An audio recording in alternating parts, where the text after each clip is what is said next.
My pulse raced at the astounding accomplishments of the mercenary known as Demon Lord. I forgot about my job and read everything I had on hand. Around the time Demon Lord received his nickname, South Belka showed signs of weariness regarding the war.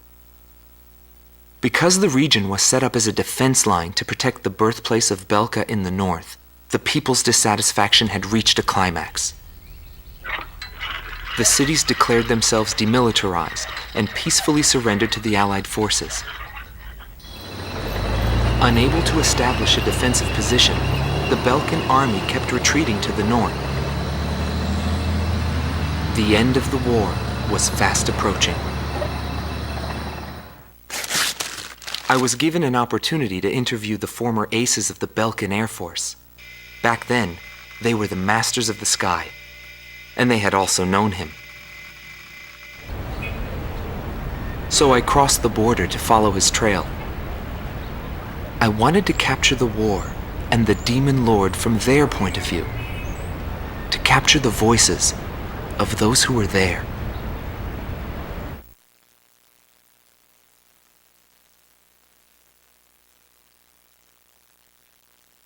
Bernard Schmidt, a man with the eyes of an owl. Groom Team Commander, former member of the Belkan Air Force. 10th Air Division, 8th Tactical Fighter Squadron. Fighting with distinguished service on the battlefield, he earned the title of Ace with his uncanny ability to adapt quickly to the flow of battle. I had a bad feeling while I was flying towards the round table. Why were they having problems down in 2 mercenaries? I figured it was just temporary chaos and it'd be over by the time I got there. Pilots of the Belkan Air Force are true professionals, but when I saw the situation, I couldn't believe my eyes. I thought maybe my IFF was malfunctioning. There were still 2 enemies on the radar. Everyone else in my squadron had the same reaction. This is really happening. Every now and then, guys like that appear on a battlefield. Someone special, you know? I squinted my eyes and confirmed the situation. Checked the terrain, air currents, his plane, his maneuvers, and his remaining ammo. I figured I could do it. I knew what I was getting into, but he still outmaneuvered me beyond my expectation.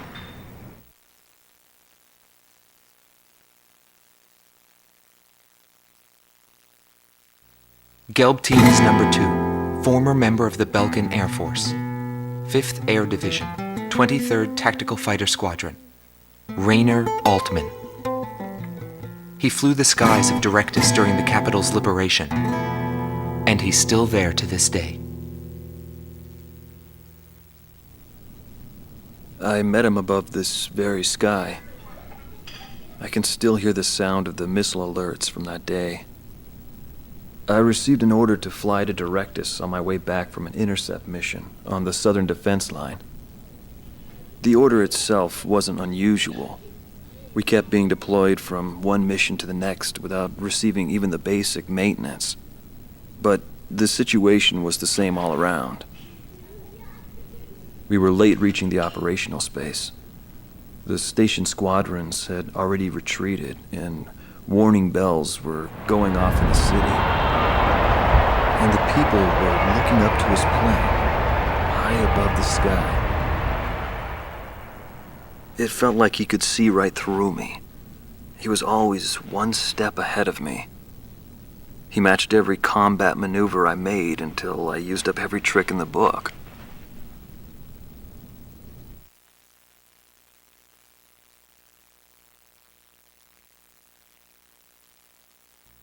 Schnee Team Commander, former member of the Belkan Air Force, 22nd Air Division, 4th Tactical Fighter Squadron. Eric Hillenbrand.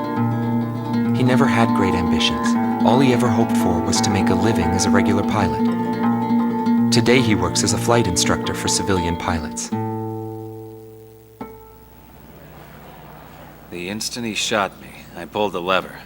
I barely managed to escape from my plane as it burst into flames.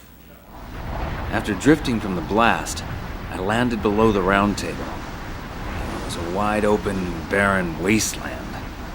How long would I have to wait for a rescue party? Radio interference within the round table was fierce. The odds of a distress signal actually reaching anyone was low. I was at a loss for what to do. Anyway, I'd really gone out with a bang this time. I took that as a sign it was time for me to retire. But just then, I heard a roaring overhead. It was his plane. I was jealous of his calm flying form. Rather than wait for the rescue team, I began to walk toward the nearest base. I was driven by desire to get back up there and fight him again. Of course, it did take me 3 days to get there. Every time I flew with him, his skill stood out. He was unstoppable. He would ascertain the situation in an instant and change the tide of battle. He was born for combat. It was no wonder they called him a demon lord. That said, it was hell trying to keep up with him. Before long, everyone had taken notice of him. More and more would show up to watch him go off on sortie. Mercenaries or maintenance crew, it didn't matter. People wanted to burn his image to their memories. Hell, they weren't the only ones.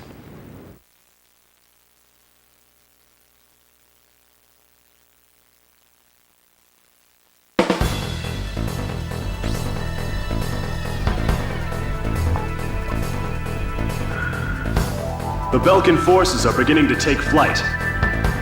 The industrial city of Hoffnung is crucial to the enemy's industrial strategy and the heart of its war productions. The Allied forces have decided that all Belkan war production must be stopped to expedite the end of the war, and has requested our participation in this operation. The operation will primarily involve the bombing of ground facilities by the Allied forces' bombers. Your mission is to support those bombers and attack enemy facilities. We have achieved near total air supremacy over the target area, but don't let your guard down. There may still be sporadic resistance.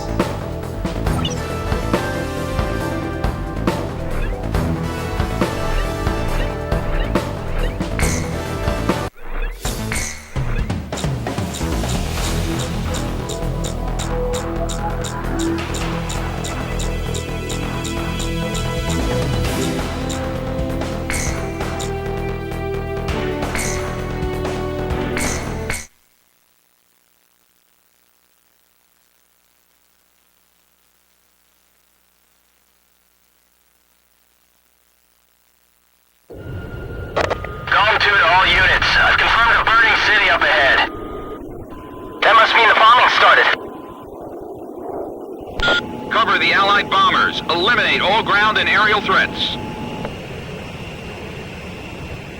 Let's move. Gone 2, roger.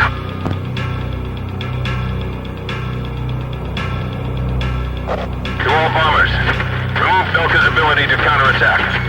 Priority is placed on destruction over accuracy.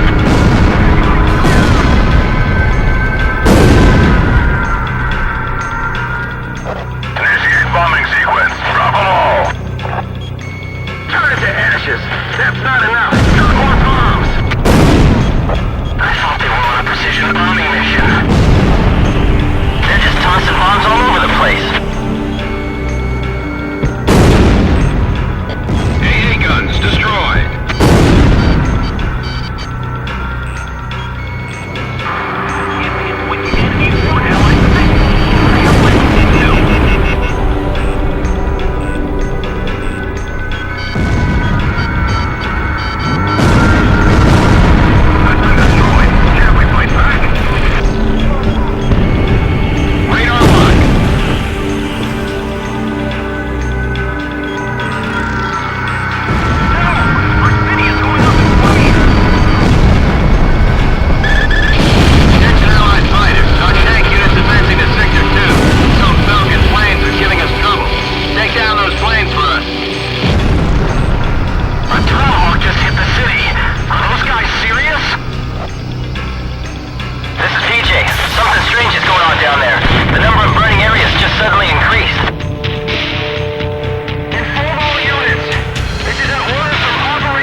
Nobody knew why they were fighting anymore.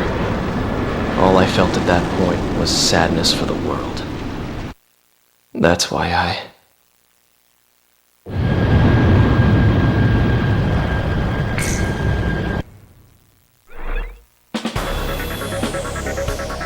Pursued by Allied forces, the Belkan forces have taken flight, abandoning Hoffnung. Without military production capabilities, Belka is in a bind. We were also able to confiscate samples of what seemed to be experimental weapons from the abandoned war factories, before Belka had time to use them.